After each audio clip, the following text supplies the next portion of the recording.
yang dimana mahasiswa tidak hanya duduk, akan tetapi aktif dan harus melakukan gerakan fisik ke salah satu dari 4 sudut yang sudah ditempelkan oleh guru. Cara seru bermain four corner ada 4 cara. Yang pertama, persiapan sudut. Jadi guru menempelkan 4 poster di 4 sudut yang dimana berisi sangat setuju, setuju, tidak setuju, dan sangat tidak setuju. Yang kedua, dengarkan dan berpikir. Jadi ketika guru membacakan soal, maka yang dilakukan siswa yaitu berpikir dan mendengarkan dengan jelas supaya bisa menentukan mana sisi yang akan dipilih. Yang ketiga yaitu bergerak. Dalam hitungan 3, 2, 1, siswa berdiri dan berjalan menuju salah satu sudut di mana pendapat atau keyakinan mereka. Kemudian yang keempat, diskusi penuh ceria. Di setiap sudut siswa saling berbagi alasan mengapa mereka memilih sudut tersebut. Setelah itu perwakilan kelompok melakukan presentasi singkat ke depan kelas. Lanjut. Nah, di sini ada kelebihan dan kekurangan dari four corner. Kelebihan dari four corner adalah siswa aktif. Nah, jadi siswa tidak hanya duduk diam, akan tapi ikut berpartisipasi dalam pembelajaran tersebut. Kemudian melatih keberanian. Sangat baik untuk siswa yang pemalu karena mereka berani mengungkapkan pendapat di dalam kelompok kecil terlebih dahulu. Kemudian yang ketiga, suasana menyenangkan, mengubah suasana kelas menjadi hidup, kompetitif dan seru seperti bermain game. Akan tapi ada juga kekurangan-kekurangan dari metode ini. Nah, kekurangan pertama yaitu ikut-ikutan teman. Terkadang siswa asal bergerak mengikuti sahabatnya atau teman dekatnya, atau ada yang malu untuk berpendapat sendiri sehingga mengikuti temannya yang lain. Kemudian butuh ruang dan manajemen kelas. Biasanya ketika mempraktikkan metode ini, kelas biasanya menjadi sedikit gaduh, kemudian sempit saat anak-anak berlari dan melintasi ruangan.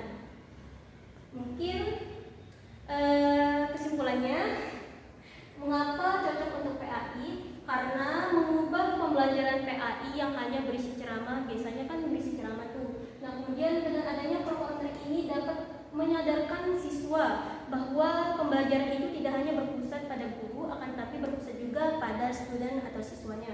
Kemudian adanya perbedaan pendapat, melatih siswa untuk bergerak sejak dini, menghargai perbedaan pendapat dengan cara yang santun, islami, dan tetap damai. Kemudian ada eksplorasi akhlak dan fikih. Sangat cocok untuk membahas tentang akhlak atau kisah Nabi, di mana siswa diajar secara kooperatif menilai sikap moral baik benar ataupun salah. Nah, kemudian meningkatkan hasil belajar.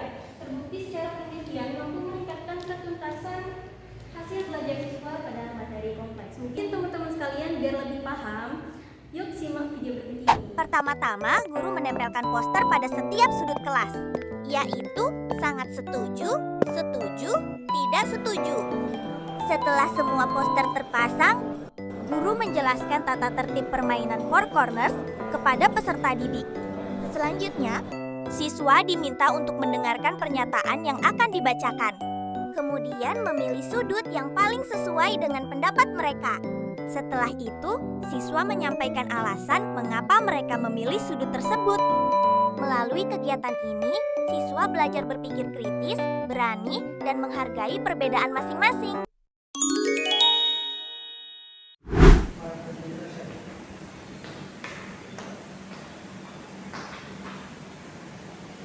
Baik, bismillahirrahmanirrahim. Assalamualaikum warahmatullahi wabarakatuh. Waalaikumsalam warahmatullahi wabarakatuh. Selamat pagi anak-anak semua. Pagi, Bu. Bagaimana kabarnya? Baik, tapi banyak yang nggak hadir, Bu. Oh iya, kemana teman-temannya? Sakit. Ada yang izin, Ibu. Oke, nanti kita absen ya. Iya, Bu. Jadi sebelum itu kita mau berdoa dulu sebelum kita mulai belajar. Silakan ketua kelas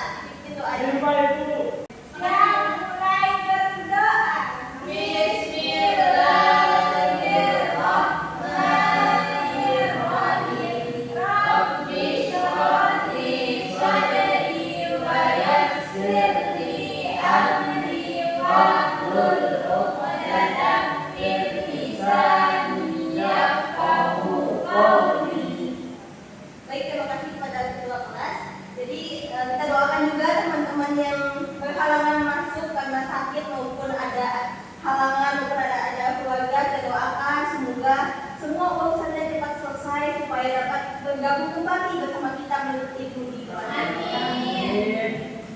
Nah, baik, ada yang masih ingat materi minggu lalu? Yes, Ibu. Baik, masih diingat kan pelajarannya? Jadi di minggu kali ini, di pertemuan kali ini, kita akan belajar tentang akhlak terpuji dan akhlak tercela. Nah, ada yang tahu apa itu akhlak? Sebelum kita masuk, tingkah laku. Betul. Ada lagi? Kebiasaan. Betul. Pintar sekali ya. Jadi akhlak itu secara bahasa berasal dari bahasa Arab, yaitu hulukun yang berarti budi pekerti, perangai, tingkah laku maupun tabiat. Nah, secara istilah akhlak itu adalah perbuatan yang sudah tertanam dalam diri manusia, yang dimana melakukannya itu secara spontan tanpa berpikir lama, dan dia itu bersumber pada Al-Quran dan hadis. Nah, akhlak itu sendiri dibagi menjadi dua. Ada apa aja? Oke, pintar.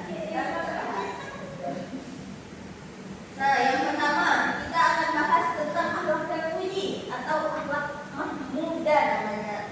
Jadi, akhlak terpuji itu adalah segala perbuatan atau segala sikap yang sikap itu baik, yang bisa memberikan kesenangan bagi kita semua. Itu disebut sebagai akhlak terpuji. Nah, apa saja akhlak terpuji itu? Di sini contohnya ibu taruh iman sabar, gotong royong, bersedekah, bersyukur maupun adil. Nah, di sini ada yang tahu apa itu sabar?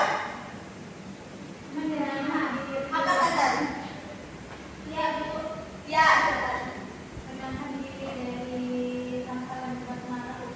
Ya, benar sekali. Jadi sabar itu adalah menahan diri dari segala hal yang membuat kita marah dan segala emosional. Kemudian contoh selanjutnya yaitu gotong royong. Apa itu gotong royong? Ya, silakan ya, Bang. Ya, betul sekali. Gotong royong itu adalah sikap saling tolong-menolong di lingkungan masyarakat maupun di lingkungan sekolah, di lingkungan keluarga. Nah, itulah namanya gotong royong. Kemudian yang selanjutnya bersedekah. Ayo yang lain. Apa itu bersedekah? Siap. Sedekah itu merupakan pengembangan dari rezeki yang kita beri kepada mereka yang membutuhkan. Iya, betul sekali. Jadi bersedekah itu yaitu memberikan sedikit harta kita kepada teman-teman kita atau kepada saudara kita yang lain yang membutuhkan. Yang selanjutnya bersyukur. Nanda, silakan apa itu bersyukur? Nggak tahu, oke. Nggak tahu ibu. Oh iya, apa? Nggak tahu. Oh, oke, sekarang kita tahu ya. Bersyukur itu adalah bentuk terima kasih kita kepada Allah atas segala yang telah diberikan kepada kita. Itu yang artinya bersyukur ya. Ya, Ibu. Nah, yang contoh yang terakhir yang Ibu kasih yaitu adil. Apa adil itu? Apakah dia harus seimbang? Tidak. Ya, betul. Adil itu bukan berarti harus sama ya. Adil itu artinya menempatkan sesuatu sesuai tempatnya. Maksudnya bagaimana? Misalnya Ibu Ani punya 2 anak. Anaknya yang pertama TK, yang kedua kuliah. Apakah anaknya yang kuliah dan TK ini dibagikan uang jajan yang sama? Kan tidak. Karena anaknya yang kuliah memiliki kebutuhan yang berbeda. Jadi kakak diberikan uang saku yang lebih banyak. Nah, itu yang namanya adil ya. Oke, selain yang ini disebutkan, ada yang disebutkan contoh lain dari akhlak terpuji? Oke, betul. Ada lagi? Tidak berbohong. Iya, benar sekali. Oke. Ya, selanjutnya kita akan masuk ke akhlak tercela. Nah, akhlak tercela ini kebalikan dari akhlak terpuji itu sendiri, yaitu segala sesuatu atau segala macam sifat yang tidak baik. Intinya yang menyakiti hati orang lain, yang membuat orang lain itu tidak senang, itu sudah dikatakan sebagai akhlak tercela. Contohnya apa saja? Di sini ada iri atau hasad. Nah, iri atau hasad itu adalah perasaan tidak senang ketika melihat orang lain itu lebih bahagia, ketika melihat orang lain itu mendapatkan prestasi, itu yang namanya iri.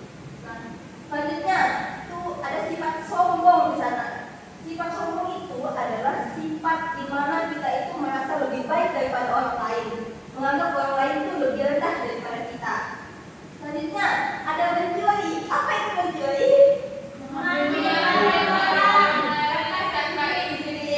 Betul. Ada yang pernah mencuri di sini? Jangan ya, itu tidak boleh. Jangan ya, anak-anak itu tidak boleh, itu tidak baik. Selanjutnya, ini nih yang biasa dilakukan sama anak-anak muda. Tentang gibah. Apa itu gibah? Oke, benar sekali. Jadi gibah itu adalah membicarakan keburukan orang lain di belakangnya. Tapi apakah kalau kita membicarakan di depan termasuk gibah atau tidak? Nggak tahu. Menurut saya tetap dikatakan gibah ya, walaupun di depannya kan dia tetap termasuk ke dalam perbuatan membicarakan. Selanjutnya yang terakhir yaitu ada sikap tamak, atau kata lainnya itu adalah rakus. Nah, maksud dari tamak atau rakus ini adalah perasaan tidak pernah cukup terhadap apa yang dimiliki. Jadi dia itu kebalikan dari sifat ada tahu? Cukup, ya. Oke, ada yang bisa memberikan contoh lain selain ini? Lontek ibu dulu. Betul. Ada lagi yang pernah di lingkungan keluarga mungkin suka menjahili adiknya. Iya betul. Membohongi orang tuanya. Nah, kita kan sudah mempelajari sikap baik dan sikap buruk. Bagaimana sih supaya kita tuh selalu memiliki sikap yang baik dan supaya kita tuh terjaga dari sifat yang tercela? Nah, di sini caranya. Yang pertama yaitu selalu meningkatkan ilmu agama kita, yaitu dengan mempelajari ilmu agama, yaitu dengan cara mengetahui apa dampaknya ketika kita melakukan perbuatan yang baik, apa balasnya yang akan kita dapatkan ketika kita melakukan perbuatan yang tercela.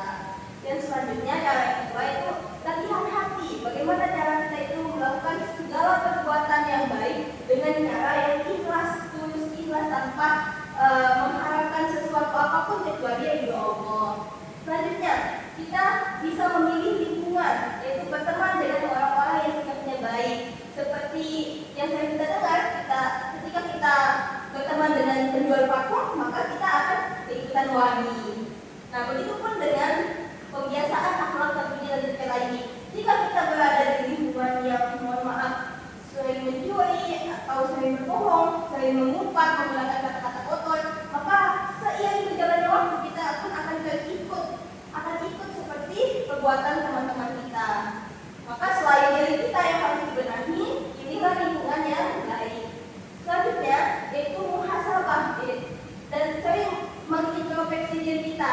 Bagaimana misalnya malam hari kita tuh merenungi diri kita, apakah hari ini saya melakukan perbuatan yang baik, apakah hari ini saya melakukan perbuatan yang menyakiti hati teman-teman saya, maka segera beristighfar dan berjanji untuk tidak melakukannya di keesokan harinya.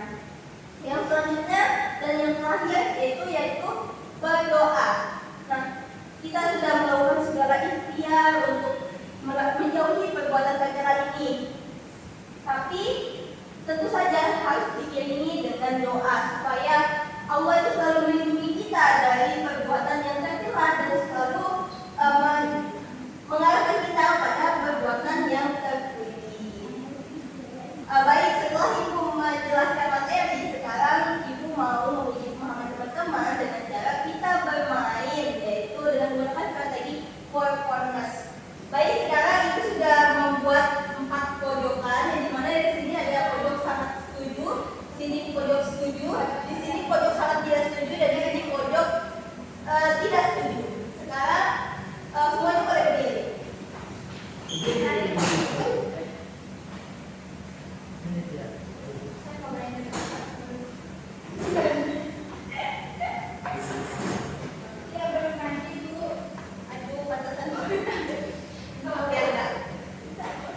Baik, dengarkan ya pernyataan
Astagfirullahaladzim, cepat istighfar. Astagfirullahaladzim.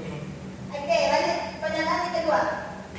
Menulis komentar negatif atau kritikan pedas di akun artis atau figur publik bukanlah perilaku gibah atau dolim, karena mereka adalah tokoh umum yang memang harus siap dikritik. Betul, kan? Mana ya? Mana sih yang itu? Ini tidak setuju, ini sangat tidak setuju. Boleh kok jawabannya berbeda. Oh iya. Ada yang Perwakilan sekolah menyampaikan alasan. Mengapa? Ayo, tanda. Pernyataan itu menulis komentar negatif atau kritikan pedas di akun artis.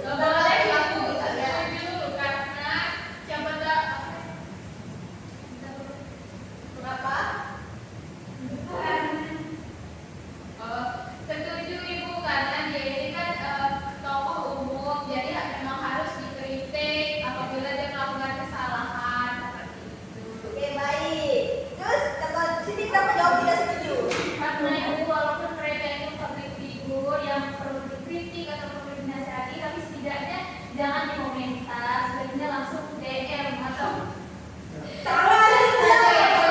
karena kita nggak boleh tabur ujian kebencian di komentar-komentar, karena itu tidak baik. Oke, semua jawabannya. Ayo balik. Nah, ke pertanyaan selanjutnya. Pertanyaan selanjutnya, dekat di pertanyaan pernyataan. Berbohong demi menyelamatkan teman dari hukuman guru atau demi menjaga perasaan orang lain adalah bentuk akhlak tertinggi yang mencerminkan rasa ketidaksekawanan.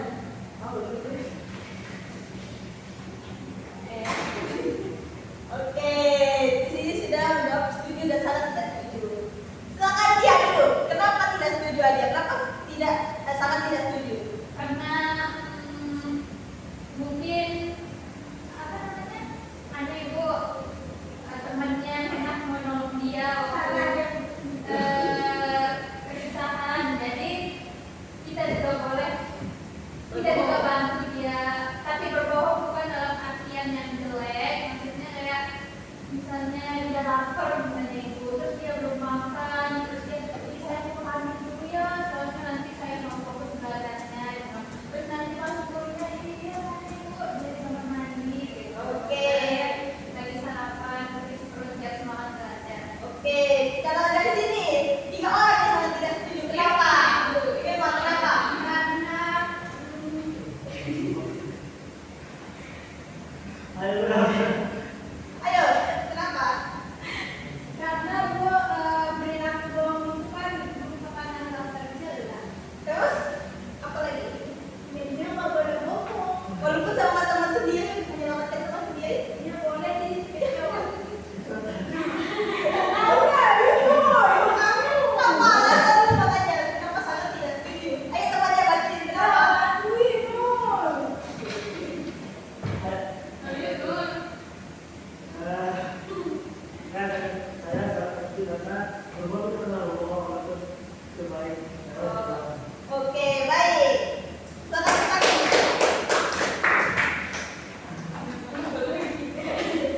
Nggak apa-apa, aku banyak baca soalnya takut nggak jawab kan gitu. Yuk, masih. Dulu video aja tuh kan. Lagi 2 ya? Oke. Pernyataan selanjutnya. Memamerkan prestasi, ibadah umroh atau sedekah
tidak setuju, sangat setuju, dan sangat tidak setuju.